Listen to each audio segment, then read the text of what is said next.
වතුර පේන්නේ.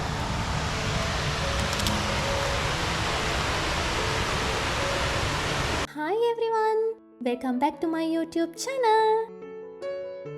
Norway vlog series එකේ තුන්වෙනි vlog එක තමයි මේ ඔයාලත් එක්ක share කරගන්න හදන්නේ. ඉතින් මේ vlog එකේ තියෙන්නේ Norway road trip එකේ තුන්වෙනි දවස අපි කොයි විදිහටද ගත කරේ කියලා. කලින් දවසේ රෑ අපි 4 දෙනා හිටියේ කැම්පින් ටෙන්ට් දෙකක මෙන්න මේ ලස්සන දියැල ඉස්සරහා.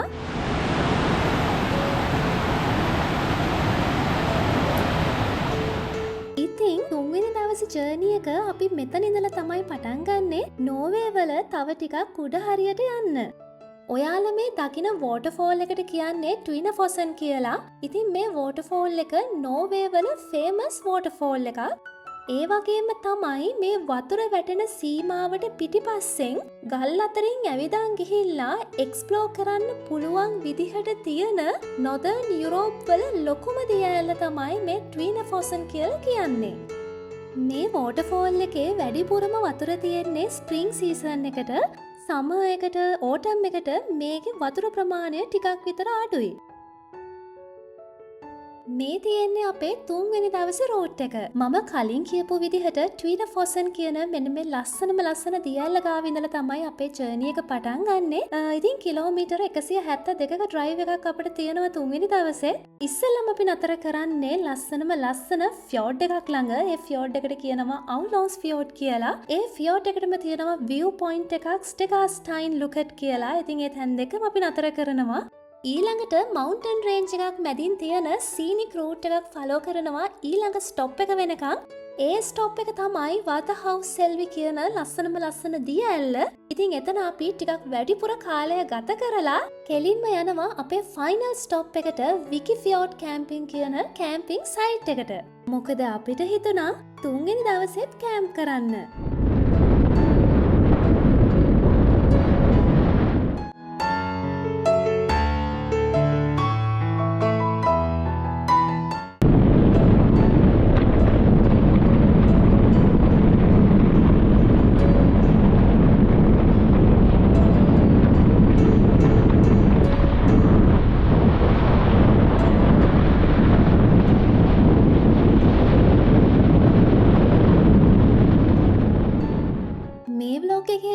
වැඩිපුරම තියෙන්නේ මම මේ වාහනේ යන ගමන් රෙකෝඩ් කරගත්ත වටපිටාවේ ලස්සන සීනරීස්.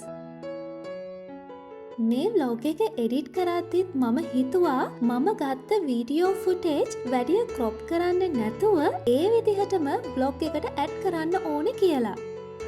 මොකද මම දන්නවා මේ වගේ පැත්තක මේ විදිහේ ට්‍රිප් එකක් යනකොට අපි බලන්න යන තැන වගේම මේ වටපිටාවේ සුන්දරත්වය දකින්න, සුන්දරත්වය විඳින්න මම වගේම මගේ මේ ව්ලොග් එක බලන ඔයාලත් ආසයි කියලා.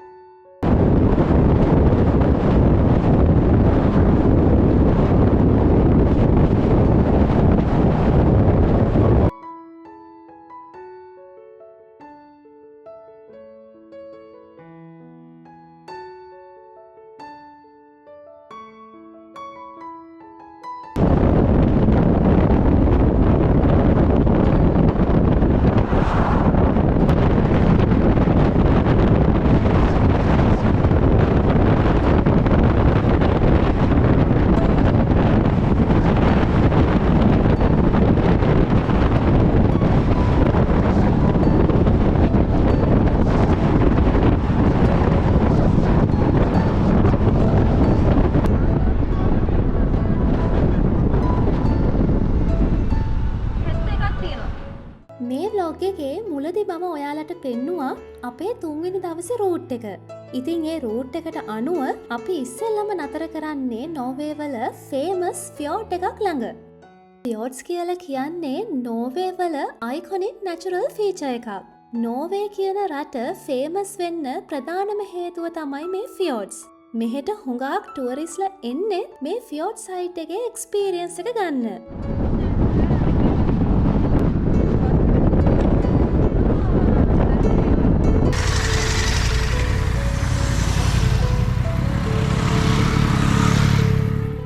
බලන්න යන ෆියෝට් එක තමයි ඔයාලට දැන් මේ වීඩියෝ එකේ වම් පැත්තෙන් පේන්න තියෙන්නේ.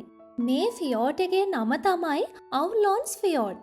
නෝර්වේ වල තියෙන දිගම ෆියෝට් එක සොග්න ෆියෝට් කියන එකේ බ්‍රාන්ච් එකක් තමයි මේ අවුලොන්ස් ෆියෝට් කියලා කියන්නේ. මේ ෆියෝට් එක කිලෝමීටර් 29ක් දිගයි. ඩෙප්ත් එක මීටර් 962ක් වෙනවා. මේ ෆියෝඩ් එක වටේට ලස්සන විලේජස් කිහිපයක් පිහිටලා තියෙනවා. ඒ අතරින් එකක් තමයි ෆේමස් ටුවරිස්ට් විලේජ් එකක් වෙන ෆ්ලොම් කියන විලේජ් එක. ඒත් එක්කම මේ ෆියෝඩ් එකේ ටුවරිසම් රිලේටඩ් ඇක්ටිවිටීස් හුඟක් තියෙනවා. ඒ අතරින් මේ ෆියෝඩ් එක එක්ස්පීරියන්ස් කරන්න තියෙන හොඳම විදිහ තමයි බෝට් රයිඩ් එකක් යන එක. එහෙම නැත්නම් සෝලෝ පේස් එක්ස්පීරියන්ස් එකක් ගන්න කැමති කෙනෙකුට කයක් කරන්නත් පුළුවන්.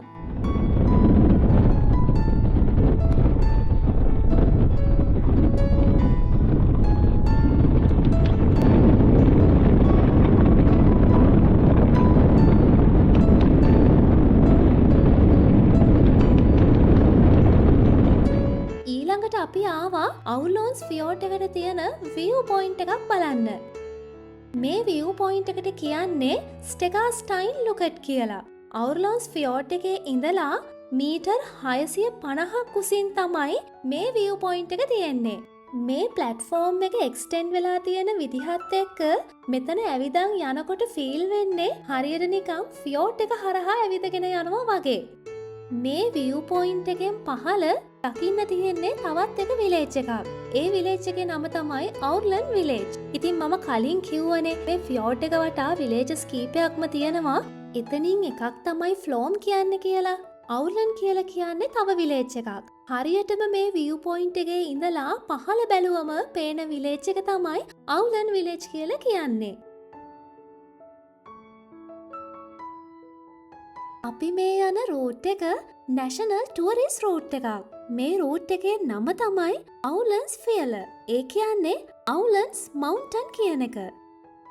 මේ රූට් එක මේ විදිහට ඉස්සරහට යනකොට මවුන්ටන් රීජන් එකක් ක්‍රොස් කරනවා. ඒක නිසා ඒ කොටස හඳුන්වනවා විශේෂ නමකින් බියෝගාවයන් කියලා. බියෝග් කියලා කියන්නේ නෝවීජියන් වලින් කඳු කියන එක. ඉතින් කඳු තියෙන පාර බියෝග් වයන් කියලා තමයි ඒ කොටස හඳුන්වන්නේ. ඔයාලා මේ දකින්නේ බියෝග් වයන්.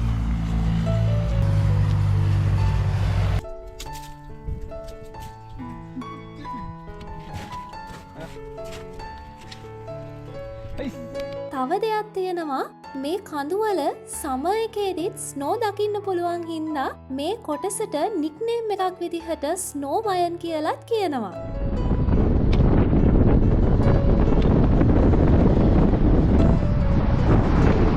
මේ රූට් එක මුහුදු මට්ටමේ ඉඳලා මීටර් 1306ක උසකින් තියෙන්නේ. මේ දකිනවා වගේ වටේටම තියෙන්නේ මවුන්ටන් ලෑන්ඩ්ස්කේප් එකක්.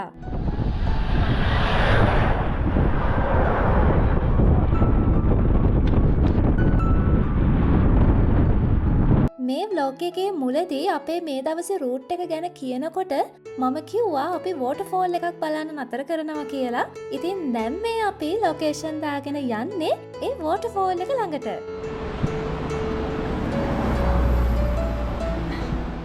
අපි දැන් ඉන්නේ ඒ දියඇල්ල ළඟ. ඇත්තටම කිව්වොත් මේ තැන ස්ටෑන්ඩඩ් ටුවරිස්ට් ස්පොට් එකක් නෙමෙයි. මේ අවුලන්ස් ෆියල කියන රූට් එකේ යනකොට මේ පුංචි දියඇල්ල පාරට පේන්න තියෙනවා. ඉතින් එහෙම පේන සීනික් ස්පොට් එකක් නිසා ගොඩාක් වෙලාවට මේ රූට් එකේ යන කට්ටිය පාර අයිනෙම ඉඳගෙන මේ දියඇල්ලේ වීඩියෝස් ෆොටෝස් අරන් යනවා. හැබැයි මෙතන ඇතුළට පොඩ්ඩක් ඇවිදලා මේ වටපිටාවේ ලස්සන බලන්න පුළුවන්. ඒක නිසා අපි අපේ වාහනේ මෙතන තියෙන පුංචි කාර් පාක් එකේ පාක් කරලා ටිකක් ඇතුළට ගිහින් බලන්න හිතුවා.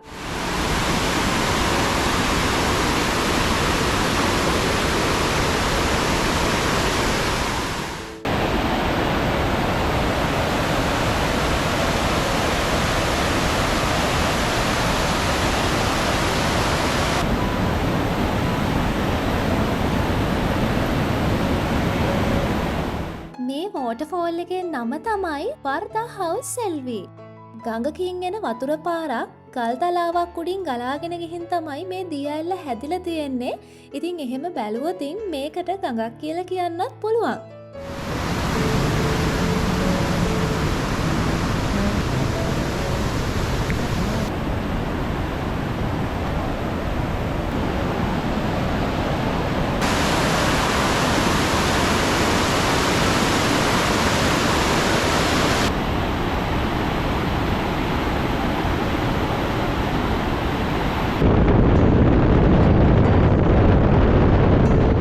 වෝටර්ෆෝල් එක බලලා ඒ වටේ ඇවිදලා කරලා ඇතිවෙන්න වීඩියෝස් ෆොටෝස් අරගෙන අපි දැන් ලෑස්ති වෙන්නේ අපේ ෆයිනල් ස්ටොප් එක කැම්ප් ග්‍රවුන්ඩ් එකට යන්න.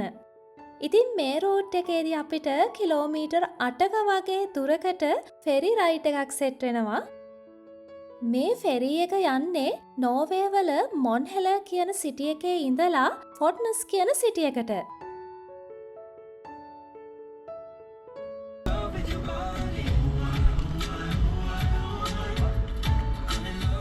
මම කලින් කිව්වා වගේ මේක ෂෝට් ඩිස්ටන්ස් ෆෙරි එකක් නිසා විනාඩි 20ක් 30ක් වගේ තමයි යන්නේ එහා පැත්තේ සිටි එකට යන්න.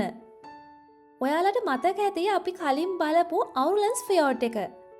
ඒ අවුර්ලන්ස් ෆියෝඩ් එක ළඟදී මම ඔයාලට කිව්වා ඒ ෆියෝඩ් එක ඇවිල්ලා නෝර්වේ වල දිගම ෆියෝඩ් එකේ බ්‍රාන්ච් එකක් කියලා. ඉතින් දිගම ෆියෝඩ් එක තමයි සොග්න ෆියෝඩ් කියන්නේ. මේ ෆෙරි එක යන්නේ ඒ සොග්න ෆියෝඩ් එක හරහා. ඉතින් හිතන්නකෝ අපි දැන් අවුර්ලන්ස් ෆියෝඩ් එක බලලා හුඟක් දුර ඇවිල්ලා තියෙන්නේ. හැබැයි අපිට තාම නෝර්වේ වල දිගම ෆියෝඩ් එක පහු කරන්න බැරි වුණා.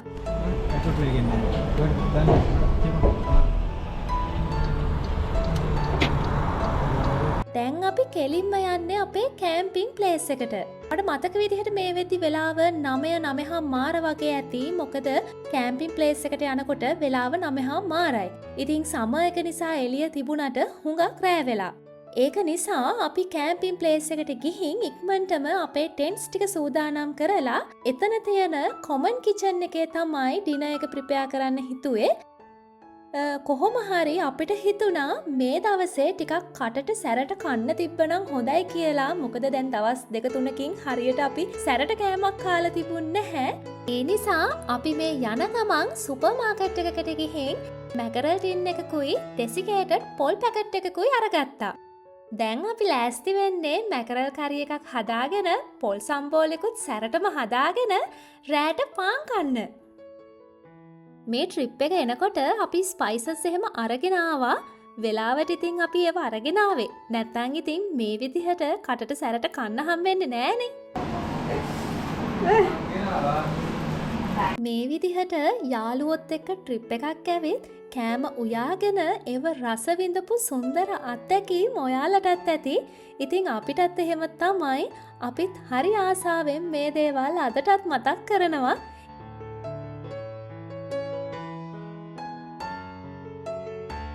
මේ විදිහට තමයි නෝර්වේ රෝඩ් ට්‍රිප් එකේ අපේ 3 වෙනි දවස ගත වුණේ.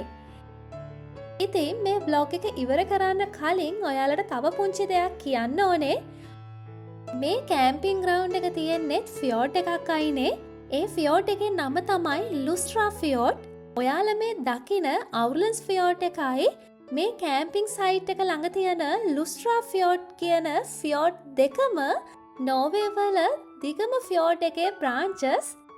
මේ කැම්පින් සයිට් එක ෆියෝඩ් එක අයිනේ තියෙන නිසා මෙතන තිබුණා කයක් කරන්න, එතකොට මෝටර් බෝට්ස් රයිඩ්ස් යන්න වගේ ෆැසිලිටිස්. ඉතින් අපි හිතුවා පහුවෙනිද උදෙන්ම නැගිටලා මේ ෆියෝඩ් එකේ කයක් කරන්න ඕනේ කියලා.